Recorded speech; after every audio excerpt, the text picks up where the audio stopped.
I'm very naturally energetic.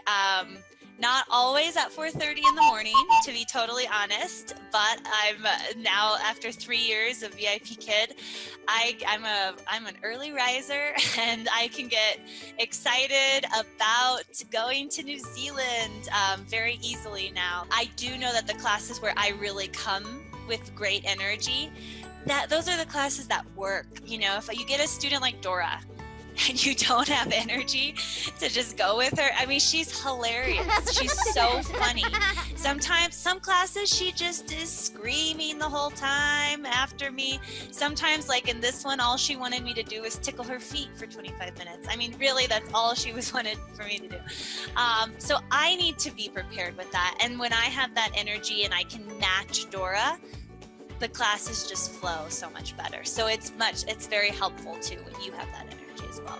I do try to maintain a certain base level that's pretty high throughout, that can be channeled into calmer or a little bit more excited, but I try to maintain, because I've just seen these classes where folks forget to smile. It is about the energy you maintain in your body, in your face and in your posture. So I try to maintain that baseline throughout. So I never want to catch myself slouching.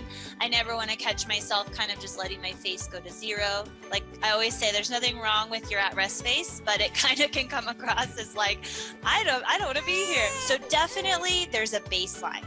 And then from that, I would say I always pump up my energy a little bit more when I'm giving a reward. If I'm doing a high five, if I'm doing a dance, if I'm shaking my tambourine. And then of course with the physical activities, especially with a student who's not that comfortable moving with me yet.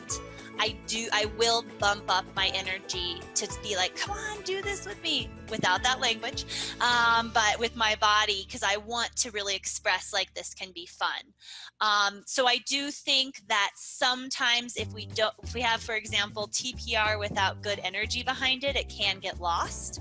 You know, if I'm just going like, okay, left.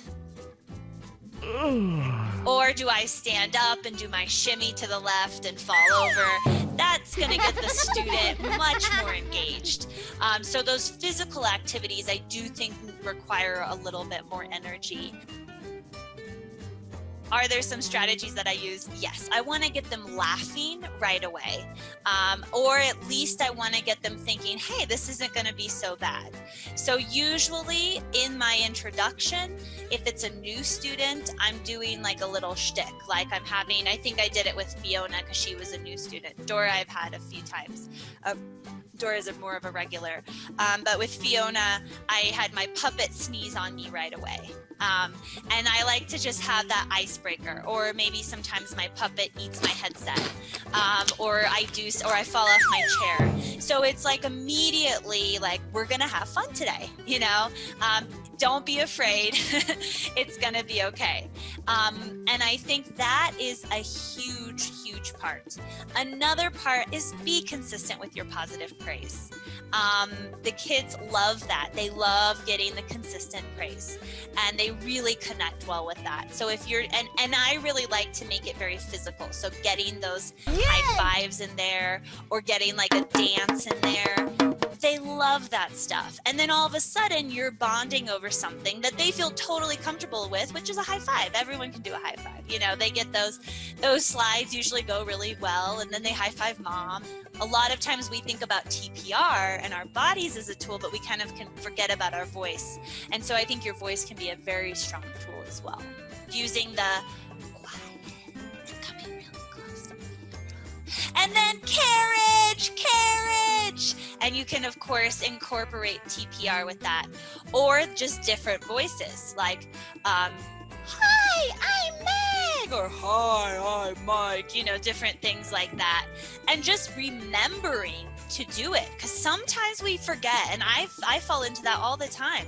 Sometimes you just are so focused on the kid jumping around and the TPR you're trying to do and getting them to drag and drop, you forget that you can use your voice too. And as far as energy goes, kind of like what I talked about before, I think sometimes teachers think, if I just am really big I'm going to have the student's attention the whole time. And if you have that much energy, great, but make sure to channel it to your individual student. They may need something calmer. Keep that energy high, but read your student. And so I would just say I always like to leave that little side note asterisk there for energy too, because we don't want to overwhelm the student with our energy either.